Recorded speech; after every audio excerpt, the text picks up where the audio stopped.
Welcome everyone to our symposium series, The Missing Waves of Feminism. I'm Holly Hotchner, and I have the honor to serve as president of the National Women's History Museum. Our museum is the nation's only comprehensive history museum and the most recognized institution dedicated to uncovering, interpreting, and celebrating women's diverse contributions to society. We bring to life the countless untold stories of women throughout history and serve as a space for all to inspire, experience, collaborate, and amplify women's impact, past, present, and future. This year, as we celebrate our 25th anniversary, we moved from being solely a virtual space to a physical space, a long-held dream.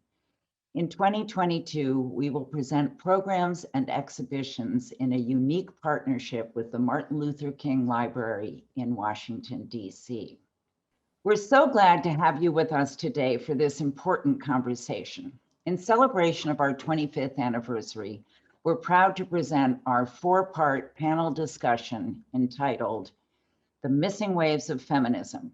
Here we examine the lost eras of the traditionally recognized canon of the Four Waves of Feminism, including examples of early activism, the roles of minority women, and the impact of social movements that continued to advance women's rights even as the nation's attention was turned to wars, pandemics, and internal disputes. I hope that after today's discussion, you will all consider joining as charter members of the museum to help us further our work.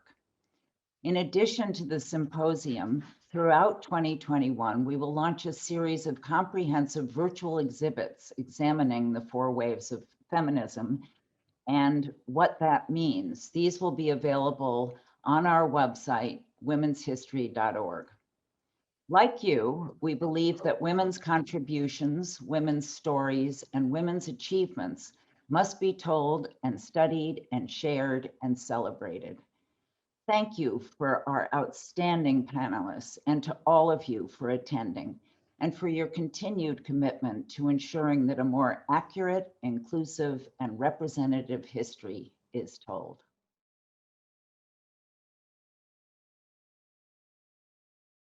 Good evening and welcome to the second installment of the National Women's History Museum's 25th Anniversary Celebration Symposium Series, The Missing Waves of Feminism. My name is Liz Eberlein and I am the Education Programs Manager at the National Women's History Museum. Tonight's discussion will examine the interwave period of 1920 to 1960, as well as the importance of the later recognized period of the so-called second wave of feminism.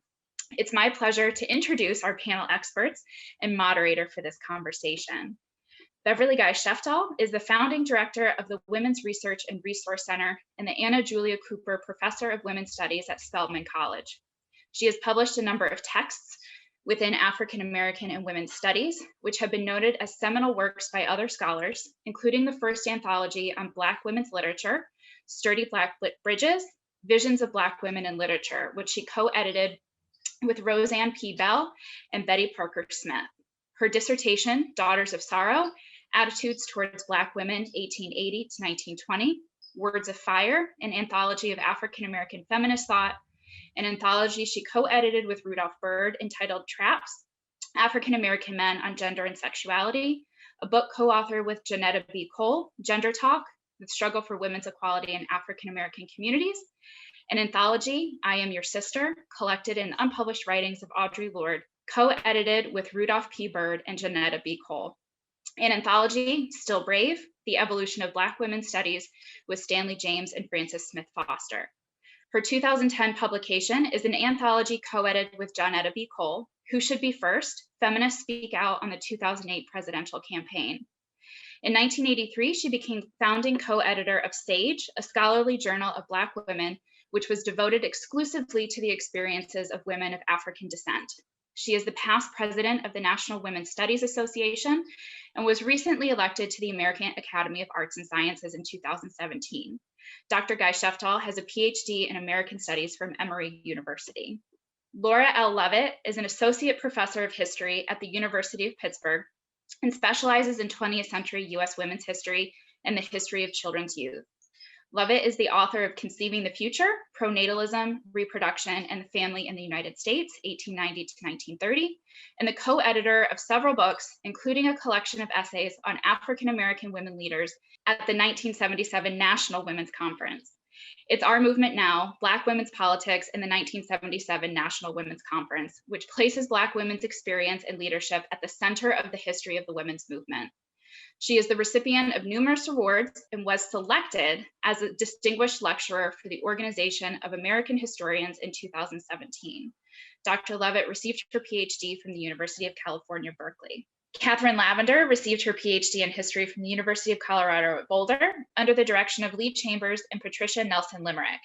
She is Associate Professor of History and the Director of the Women's, Gender, and Sexuality Studies program at the College of Staten Island, CUNY.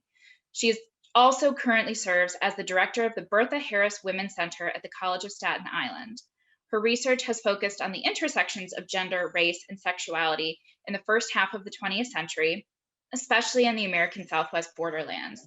Her book, Scientists and Storytellers, Feminist Anthropologist and the Ethnographic Construction of the American Southwest, published by the University of New Mexico Press, examines the collaboration among Native American women and a group of feminist anthropologists associated with Columbia University in recording Pueblo, Apache, and Navajo women's lives in Arizona and New Mexico. The feminist anthropologists at the core of her study, Elsie Cluse-Parsons, Ruth Benedict, Gladys Reichard, and Ruth Underhill, represent a significant strain of feminist thought that thrived between the waves in the 1920s, 30s, and 40s, focused not on suffrage, but instead on a more broadly liberationist agenda of self-determination and escape from patriarchal control. Thank you to all of our panelists for being with us today for this important conversation. And finally, our moderator for this series is Dr. Michelle Bratcher Goodwin. Dr. Goodwin is a global thought leader and advisor, as well as an award-winning author, advocate, professor, and social commentator.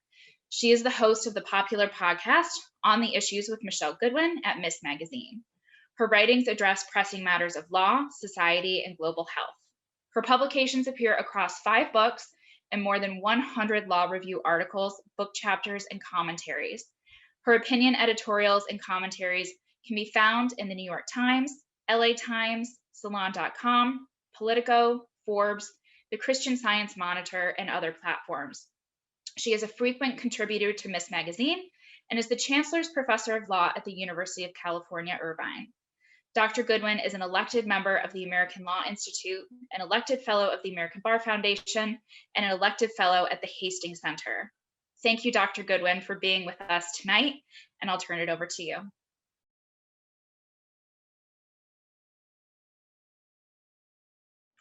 It is my absolute pleasure to be joined by very distinguished thought leaders in this field. Dr. Laura Lovett, Dr. Beverly Guy-Sheftall, and Dr. Catherine Lavender. And we are here today to speak to and build upon our first program, but all together these collective conversations about the hidden waves of feminism. And this project, as you've mentioned, is produced in complement to the National Women's History Museum's series, this 4-part series, which really helps us to unpack and to think about feminism in the 4 waves, and actually to contest even the narrative of waves, and to think broadly and in nuanced terms about these particular issues. As we know, women have served as the backbone of ingenuity and thinking forward about issues from colonialism, slavery, Jim Crow, feminist movements, all through the present. And so it's my pleasure then to get us started with an intimate conversation, and that's really the benefit for the audience that's joining us today. And so I want to start off with asking my guests, and I want to start first with you, Beverly, if you will. And beforehand, they allowed me to call them by first names because otherwise I'd be calling them with a lot of honorifics because they have more than earned it. But Beverly, I would love to start with you and to help us center what is the feminist agenda and how do we get to this point of talking about a second wave? What is it? Let me first of all say how happy I am to be, first of all, on the board of the museum history project, and to join all of you on this panel. And I'm very happy to meet you as a moderator and hope to see you in person. So let me just start by saying that many of us feminists, particularly feminists of color, but not all feminists of color, have rejected the entire idea of waves. First wave that supposedly began in 1848 with the Seneca Falls Convention. And what we know from indigenous women is that women's liberation did not begin in 1848. And in fact, many of the women who gathered at Seneca Falls in 1848 had been very much impacted by the progressive gender constructs among Native American people in Northern New York. So 1848 was already a problematic time to say that's when women's movement began in the US with Seneca Falls. But the first wave is supposed to be 1848 to the passage of the 19th Amendment in 1919 and 1920.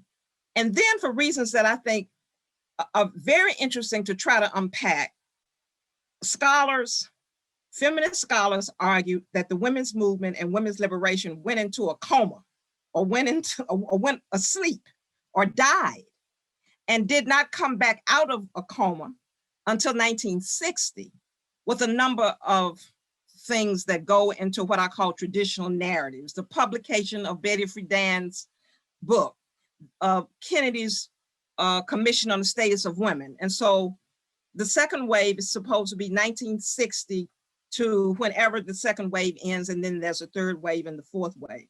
So many of us challenge that wave theory from the very, very beginning. And despite our challenges, it remains, I would argue, the conventional narrative about women's movement, women's liberation movement in the US.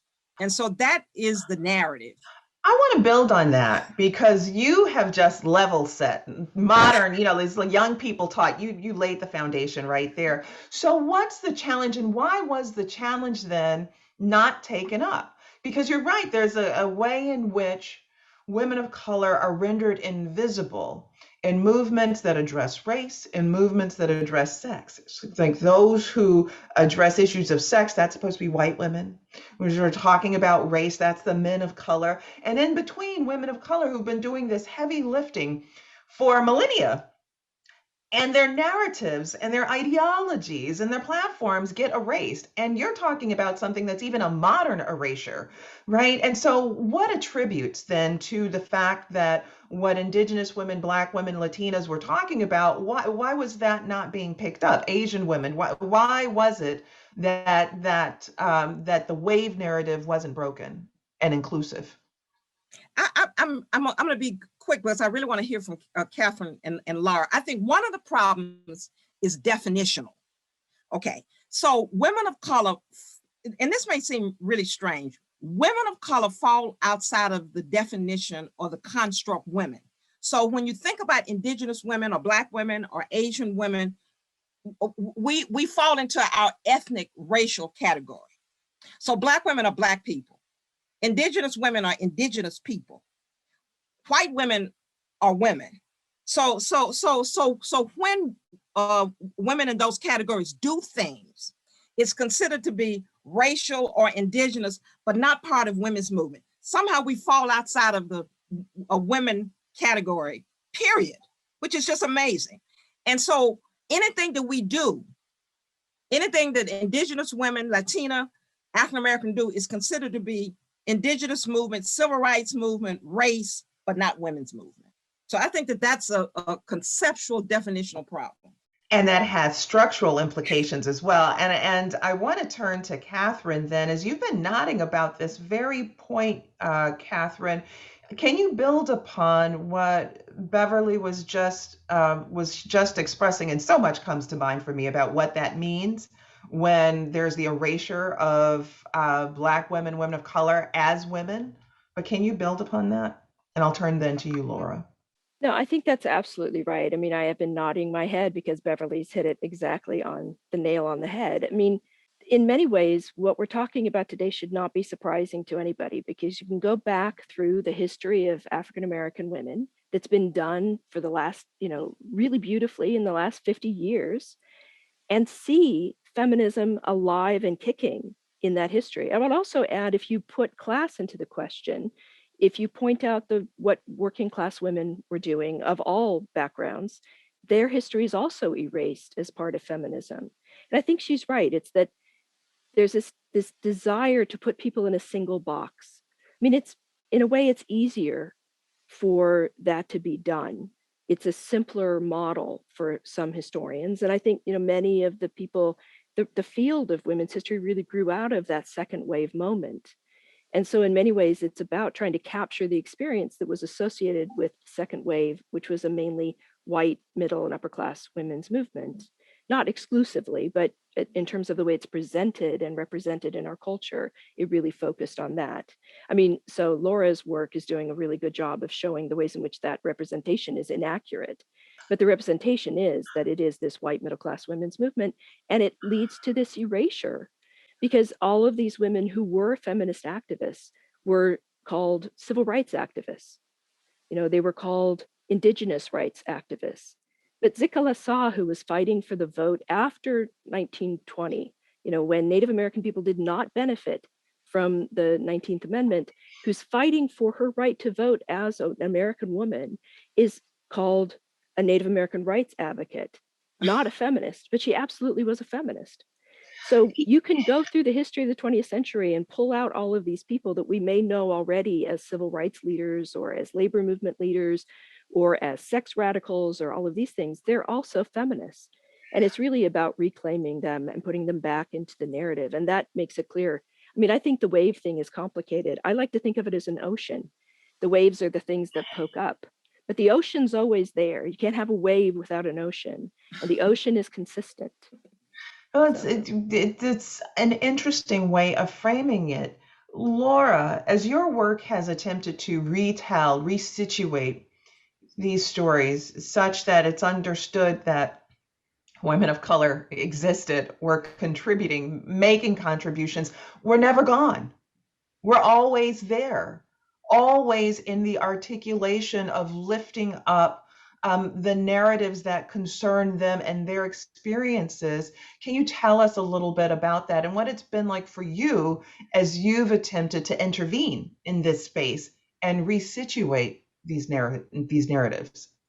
So I would resituate it in terms of the naming itself. Mm-hmm. Right. And so one of the things, and I'm really excited that the National Museum of Women's History exhibit actually includes something that almost no other discussant who talks about the second wave or this narrative of wave does, which is the naming of the wave itself is done by a journalist, a woman named Martha Wyman Lear, who in 1968 writes a story and names this the second wave feminist movement. It's about a protest in front of the EEOC. And what's interesting is she is identifying all sorts of issues, not only issues around economic equity, but also childcare.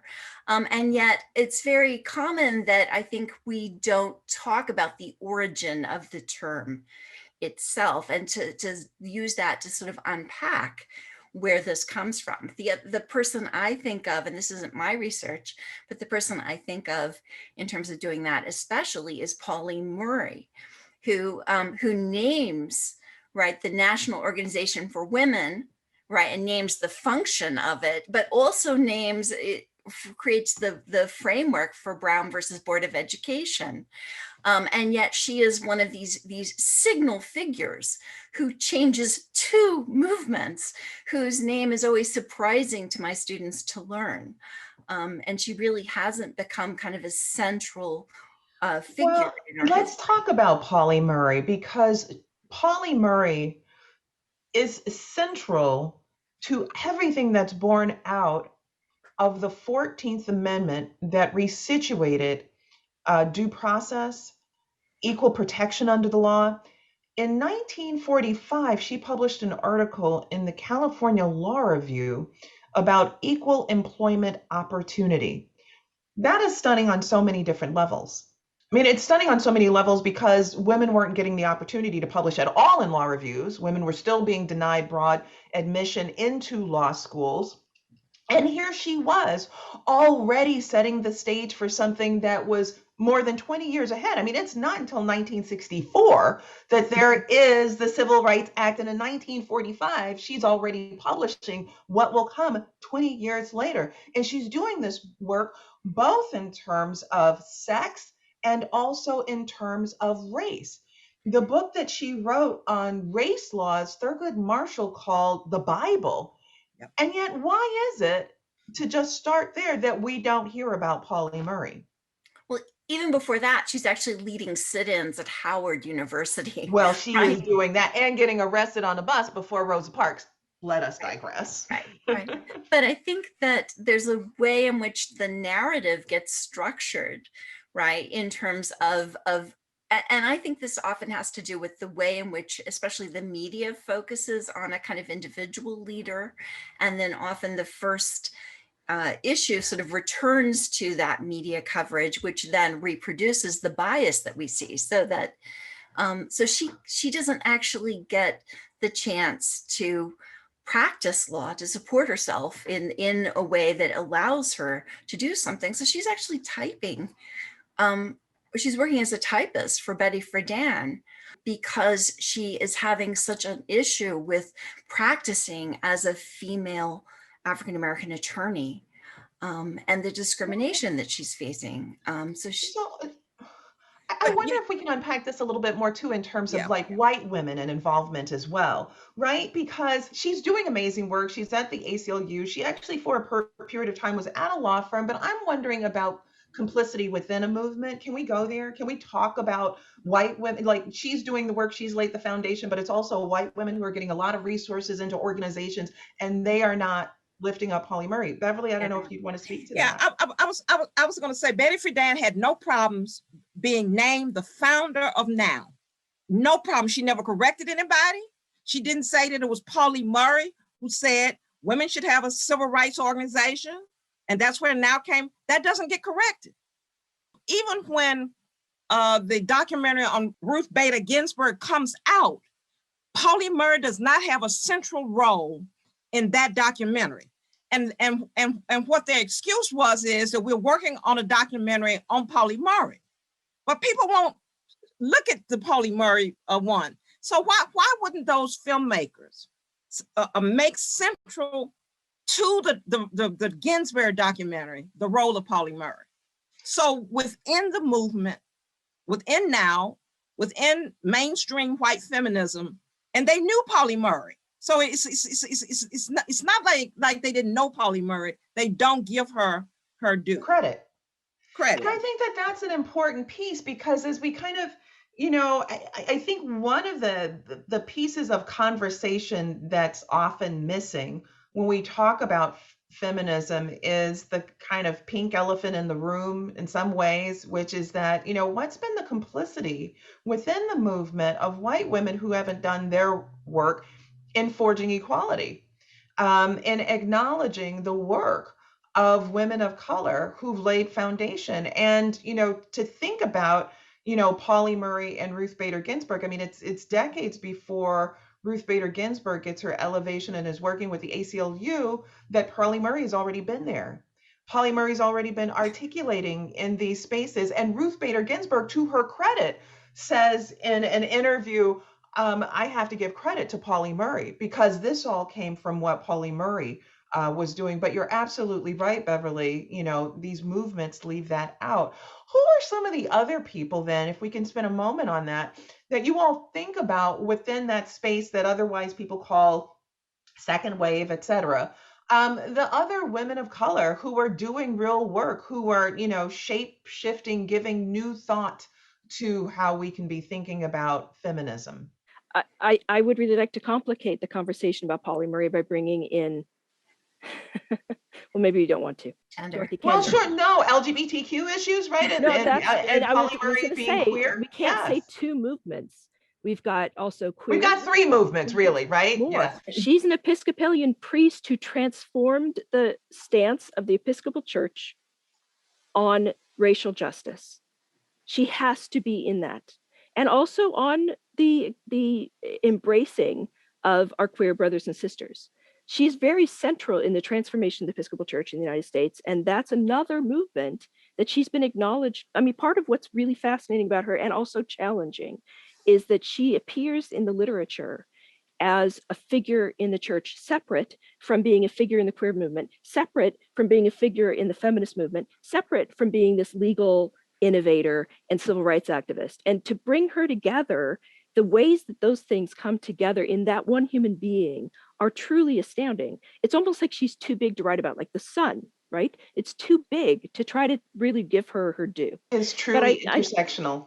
Absolutely. Before the term was in common Popularized. parlance, she lived an intersectional existence, a public intersectional existence. But I would complicate that a little bit by adding in a woman who's usually not cited as a second wave feminist, but is really central in her partnership with Paulie Murray, and that's Dorothy Kenyon. Dorothy Kenyon is one of these people who also kind of gets forgotten as falling between the waves and represents something else that gets left out when we don't talk about these other women, and that's international feminism, feminism focused on peace and the international project of gender equality. And it's Dorothy Kenyon who's part of, as the one female board member of the ACLU, who brings in Paulie Murray into that fold and works closely with her. And that's why in Read v. Read, it's both Dorothy Kenyon and Paulie Murray that are name checked. Well, certainly do appreciate that. Shout out to the ACLU serving on the executive board of the ACLU. So there you go. Incredibly important. No, but so I think, here's Dorothy Kenyon, who has her own history of silencing. She was targeted by McCarthy. She was driven out of public life by false accusations of her being a communist. She had been active in the League of Nations Commission on Women. She had been the US representative to the UN on the status of women, and she's driven out of public life by these accusations. So I think you're absolutely right that there's a failure to step up on the part of many white feminists for our sisters of color. But I think there's also some of those people who were important allies get driven out because that alliance labels them in certain ways and makes them vulnerable to attack, as Dorothy Kenyon was. So that's I don't want to, sorry, go ahead. Yeah, no. I mean, that again also says something about the kind of mainstream of a movement, a kind of mainstream of a movement that connects itself to certain values that are actually in conflict with real liberation, right? I mean, even when you think about air quote first wave and the leaning into white supremacy, which ultimately undermines, a liberation movement, even though it might accelerate white women being able to get to the ballot and to the vote. But overall, with the enterprise of leaning into white supremacy and Jim Crow, it undermines a fundamental value of equality. And Laura, I wanted to turn to you, also in thinking about, who are the figures, who are the people that are doing work during this period of time that we often, aren't necessarily looking to, even while, their work is critical and important. Thank you for that question. I just finished a biography of Dorothy Pitman Hughes, and I finished it because she was the person who literally talks Gloria Steinem into speaking in public and is with her for almost every meeting, every presentation for 2 or 3 years. And I think what was interesting in writing this biography was watching the way in which especially this pair of feminists were insistent on talking about the complication of thinking about race and white women, and insisted on sort of traveling together and speaking out about issues. But while people know her image, and they know her image because of a magazine cover that is used to sort of promote the two of them, it's a magazine article in Esquire that talks about she and only names Steinem. And so even though the famous photograph with Dorothy Pitman Hughes and Gloria Steinem with their fist raised is really kind of central There's a way in which there's a sort of pushing in of the white woman, especially in the media, even as the white woman is insisting on sharing the platform. And so I think, but that, I mean, that was a kind of a unique perspective, but I think that there's a way in which, especially because one of the things that Dorothy represented was a lot of different issues around childcare, around community development, around community activism, right? And a kind of network of changes, of things that need to be changed. And there seems to be this insistence on kind of naming and simplifying into a particular mold that excludes someone. So much so that when I wrote the book on Free to Be You and Me, it was filmed at Dorothy's daycare center. So I don't know how many people know about, right? Free to Be You and Me is so popular that it actually winds up funding the Ms. Foundation. The Free to Be Foundation funds the Ms. Foundation. It's filmed at Dorothy's daycare center, and yet she's not necessarily somebody that anyone had known. So Beverly, I'd like to turn to you then, and thinking about what, as we're having an intimate conversation with the audience that will join us, what this means in terms of the pain that erasure causes, right? Because it's one thing to lift up names now and to say, well, now we should recognize Dorothy Pitman Hughes, or we should recognize Paulie Murray, or we should recognize, name Dolores Huerta. But there's a cost that's paid. And can you talk a little bit about that? Because I think that's erasure too. Yeah. Before I do that, quickly, I want to answer one of the questions. I want to name some women before 1960. I want to name some women between 1920 and 1960. Please. I want to say their names. Yes. And I want to think about something that Catherine said. Part of the problem is that radical women were erased. And I want to call out Claudia Jones's name.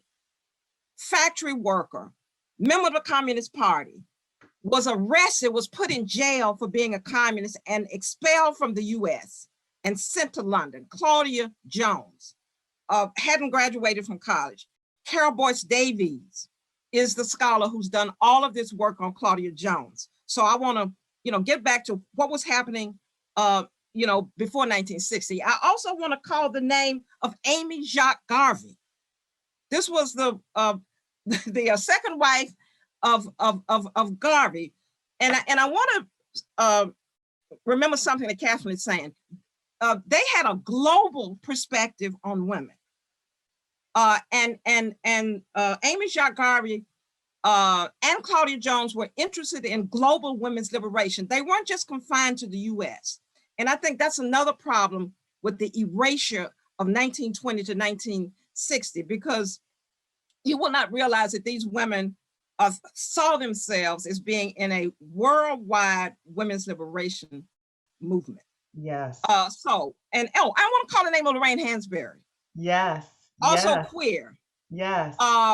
First a Black woman to get a play on Broadway, Raisin in the Sun. Wrote anonymously to lesbian publications. And if she had not died at age 34, I would argue that she would have produced some of the most cogent, radical Black feminist theories. So I want to call That gives me chills right now. You just gave me chills. Okay. Anyway,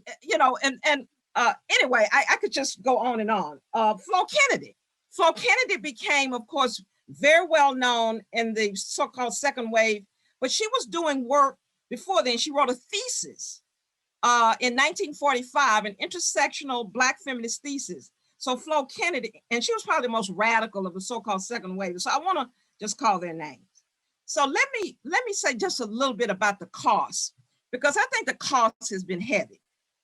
One of the things that I can say as an out Black feminist is how difficult it has been to convince Black people that the women's movement and feminism is not white.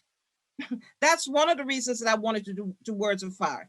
So those of us who were out and Black and feminists in the 60s, we really had a struggle in the Black community. Every time we would come out, and Anita Hill is another example, we would get told that's white women's stuff.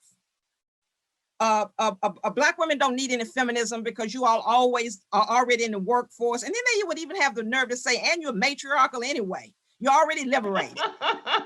So that is a huge cost in the Black community. Imagine, this is what I imagine. Imagine if there were not silences and erasures around intersectional feminism. That means that we wouldn't have had a Black community supporting Clarence Thomas and not Anita Hill. So when I think about, what the Black community might look like if we looked at race and gender and class and sexuality, what our young boys and girls would have grown up thinking and believing, then I think that we would not have a lot of the issues that we still are having. So that's one of the costs. That's powerful, the way in which you name that, because that cost has social, cultural implications, and it has systemic, structural implications. Yes. When you named Anita Hill, Clarence Thomas, Yes. and what that means for the United States Supreme Court, yes, what that means coming forward, that's huge. That's huge. That's absolutely huge. And I remember during that time, one of the most painful things, and I was finishing college at that time, and I remember the t-shirts that were circulating around Washington, D.C. by Black men saying the BITCH lied. Yes. Painful. Painful. Painful. Painful. And that's just one of the costs. I thank you for naming that. Catherine, you put in the chat some other people that you want to name that you think are also really important to this conversation. And one of the things that I like about some of those names that you put in is that it reveals, and I'll let you name those folks, but it reveals how there were people Black women who were in entertainment, who were not just entertainers, but who had a real political, insightful, cultural agenda that they were concerned about and that they were supporting. And so could you name what you've put in the chat? Sure. I mean, I just was calling out Angela Davis's amazing book on these blues women, on Billie Holiday and Ma Rainey. Yep. And Bessie Smith. I mean, these are incredibly important figures that are transformative figures who are able to penetrate the color line and get into the hearts and minds of everyone. And that's really a powerful statement, to get a Black woman's perspective into the heart of everyone. I mean, that's the beginning, right? That's where you begin the healing, maybe, is that our hearts are open and we can hear those voices. And that's really powerful. But also, go ahead. Go ahead. I just want to push back a little bit. I mean, I absolutely believe what you say, that there is this way in which feminism as a movement has held hands with white supremacy in a way that makes me feel I have to often apologize. I mean, I'm often ashamed of some of the people that I have to talk about and the actions that they took. To have, some of those suffrage discussions where you have the Southern branches of these suffrage organizations talking about how getting the vote will cancel out Black men's corrupt votes is really painful. I hate having to talk about that stuff, and yet I need to. And it makes me ashamed. So there's a cost on the other side too. It's not the same. I'm not equating these two things, but it breaks my heart. I mean, we're 52% of the population women. And if we didn't have this divide, which honestly, I believe has been created from the white side, what could we do if all the women could join together, right? So that's a pain for me. But also, I think there were white women fighting as anti-racists who are also often erased. I mean, so this group of feminist anthropologists that I'm working on, they're part of a project within the field of anthropology that leads to the current day, in which the American Anthropological Association says that race is not real. It's a social construct that has terrible power, but it's not a real difference between people. So I think that's a very powerful thing. And so to have people like Elsie Clues-Parsons, who's fighting very hard, and Ruth Benedict fighting very hard against racist ideology, debunking the fake science that undergirds white supremacy. These are women doing this as feminists. They say that they need to do this as women and as feminists, and they see parallels between the ways women are constructed as inferior to men and the ways in which people of color are constructed as inferior to white people. And they're fighting this as a kind of common cause. So they really are doing that. And then there are places for welcoming in Black scholars who do the similar kind of work, like Zora Neale Hurston is part of that circle, although she ends up, focusing on Yeah. being a novelist rather than a traditional anthropological researcher. Which of course also has its own reasons why, right? I mean, Sure. so that's part of the enterprise, right? So let's just be clear, Black Exactly. women weren't being welcomed into these academic halls, right? So she Yeah. has to become a novelist because, as we know, right? I mean, Right. let's think about it, anthropology, history, other areas of the academic enterprise have been hostile, traditionally Well, were, I mean, to I'm not just an let me finish, anthropologist. Okay. to the inclusion of women and women of color. And, so when I see this is not as a pushback, but I see it as an add to. The truth of it is that white supremacy and racism and sexism hurts us all of the isms do. Absolutely. They just simply do. And until we can actually be honest about the forces of these issues within our communities, then we just simply defeat and we leave the cost to women of color to bear, right? But you're absolutely right. Anti-racist white women, anti-racist white men, tarred and feathered, hung in trees. Absolutely. That's what this country will do. That's what it has done, a country that we love and embrace so dearly. Laura, I want to bring you in to sort of help to further unpack these issues and perhaps to also think about them within the what one expects from these movements. So around this particular time of the air quote second wave leading to the third, there's a lot about reproductive health and rights that's coming about. Today, we're using the terminology of justice, although I would argue that that's something that Indigenous women and Black women were talking about reproductive justice before reproductive justice became a term, right? When Sojourner Truth says that, I bore 13 children and nearly each one snatched from my arms, but nobody heard my cry but God. That is reproductive justice like nobody's business in the 1800s. So what's happening then if we can kind of center what are feminists speaking to during this particular, period that we're referencing here? Well, even the contemporary naming of that as reproductive justice is actually an African Americans organization. Like Loretta Ross and Sister Song are actually the group that work with Planned Parenthood to get them to sort of move from a reproductive rights foundation to a reproductive justice. And in fact, that conference, which took place at Smith, was really kind of jarring for a lot of Planned Parenthood activists who had focused on this language of rights and choice without understanding the structural issues that are at play in somebody being able to make a choice, right? And being able to provide for children or to make that decision in a really kind of an empowered mechanism. And so I think that, that issue, those issues of understanding what's involved as we think about issues around, for example, reproduction, are really important. And certainly continue to be, right? The Supreme Court's going to take up a Mississippi law next year, and it's a Mississippi abortion ban that even bans abortions in cases of incest and rape. So these issues, still remain really quite urgent. Yeah, and what are some of the... Can I mention one other issue around this in the time period was anti-sterilization of Black women. It wasn't just abortion, but it was also the ability to even have one's own children. Mississippi appendectomy was really one of the issues in the broad reproductive justice framework. That's absolutely right. And that too often overlooked. And the fact that was, what Fannie Lou Hamer called the Mississippi appendectomy, because girls, parents taking their girls to the hospital because you got a flu, you got a cold, and then, only to learn that this child, 12 years old, 13 years old, has been sterilized.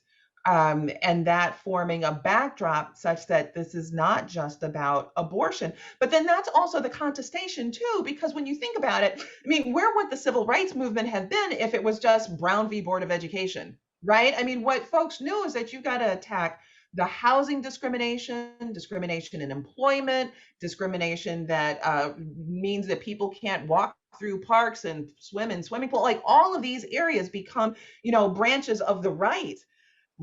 And with reproductive rights like abortion And I think one of the like challenges that Black women were trying to introduce into that is that, look, this is, if we're going to talk about rights, we need to be looking at a whole bunch of other things, including the ability to be able to have a child with dignity if one wants to, without the state trying to, take away that as a possibility.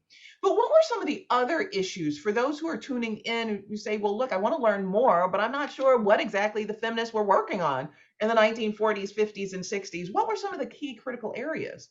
I'll just mention a few right quick. Anti-lynching was one. Anti-lynching. So we don't, because the women's movement defines women's movement as gender. Anti-lynching, huge. Wages for domestic workers, for Black women were domestic work, wages and better work conditions for domestic workers. So that's just two. I'll just and in fact, even when you're talking about wages and work conditions as domestic workers, something not acknowledged is the predations of white males. So Black women working in domestic work and having to protect themselves from the husbands of the people that they work for. Still an issue that is kind of erased, erased just in the same way that there's the erasure of Sally Hemings vis-a-vis Thomas Jefferson. This idea that, that no one would want to act in any predacious way against Black women, although the history of it is clearly right in front of us. And finally, one last one, because Rosa Parks was an anti-rape activist before she sat down on the bus. So anti-rape, rape of Black women by white men was an issue in the 40s and 50s. Huge issue. Huge issue. And still one rendered invisible, so invisible that at Monticello, they literally papered over the bedroom that Sally Hemings had and made it into a men's restroom. And you can't get more papered over than that. And Catherine, you have added to educational access. Can you speak to that? As well as the fight against sterilization for Puerto Rican women.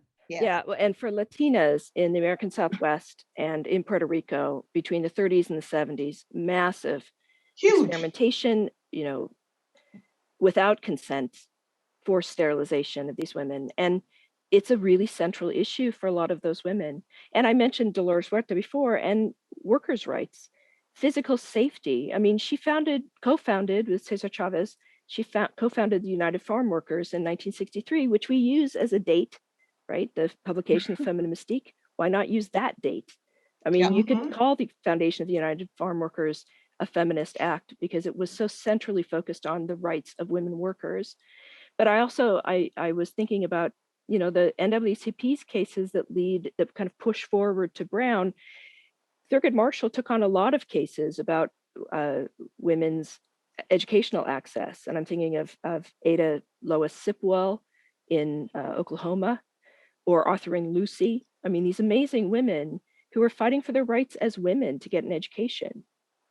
So again, this gets subsumed under civil rights, the civil rights argument, but it's really, there's a very specific way in which he's fighting for these rights and they're fighting for their rights as women. And I think then, if you want to understand Thurgood Marshall, you have to know his wife. She was an amazing person. She really pushed him to take on these cases and to devote his life to those women's safety as well, not just to get them the win in the courtroom, but to make sure that they'd be safe afterwards. There's something very interesting that that we're building towards, and we're getting towards the end of our hour. This has gone by so quickly, and I'm going to ask you questions about the silver lining, what comes next through thinking about and lifting up narratives of this time. But it also makes me think about as well the enterprise on the race side, leaning into recognition of gender sex-based oppression.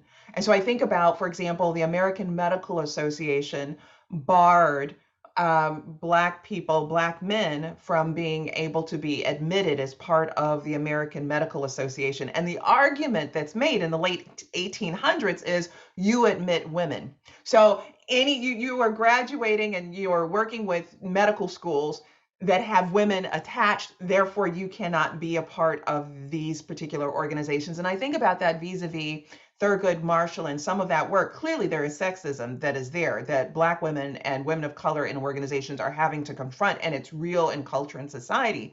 And yet at the same time, it's also very interesting to see too the spaces where there was a greater opening and attitude, which still is not acknowledged in terms of some of those organizations saying we need women. And we need women to play central roles here.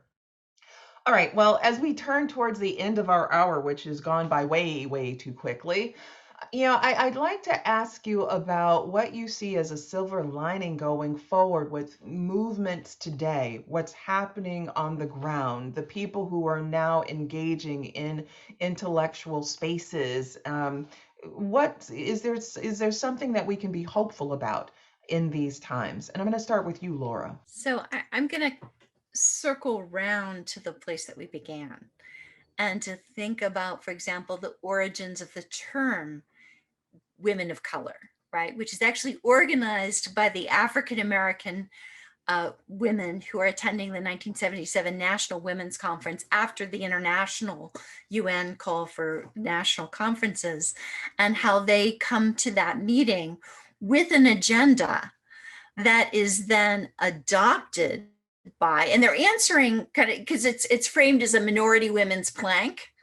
And so they actually reach out to and other women, and Native American women, Latino women, sort of work with them, and they've come there with an agenda, and they need a new framework for talking about this collaborative structure. And so they literally coined that phrase, women of color.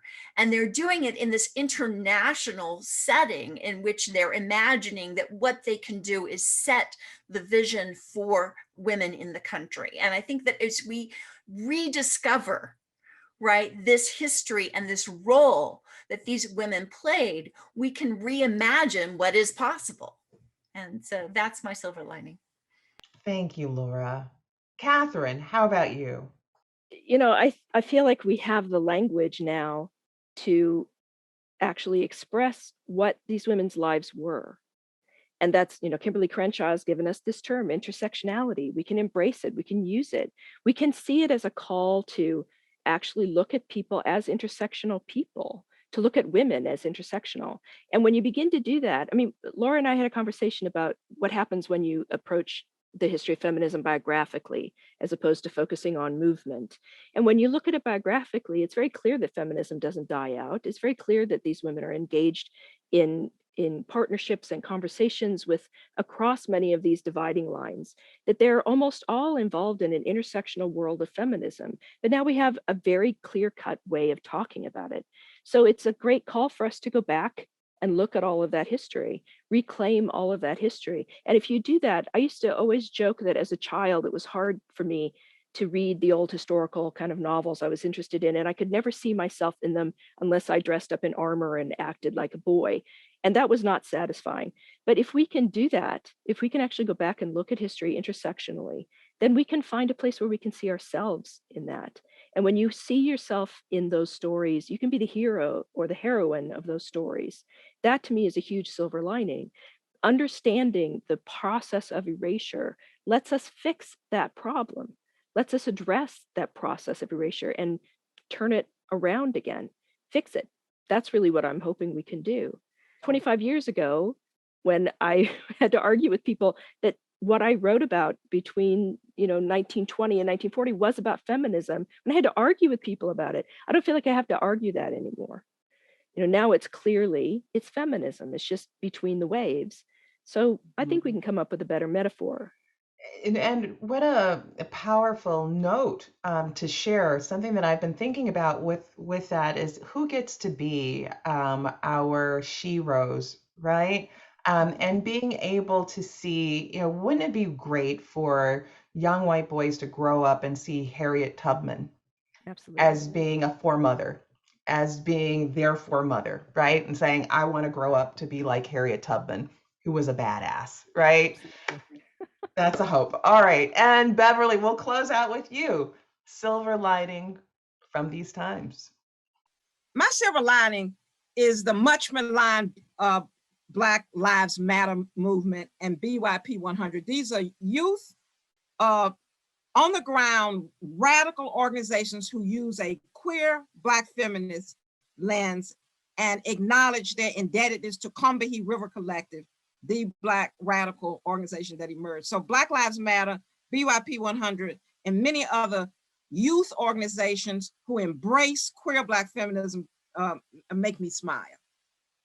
I love that. And on that note, just a shout out to Barbara Smith for helping to make sure that so much of what folks had to say got out to the world through her work. Well, it has been my pleasure to be with you all today, this evening. Thank you all so very much. Dr. Beverly Guy-Sheftall, Dr. Laura Lovett, and Dr. Catherine Lavender. It's been my pleasure and my honor to moderate this session.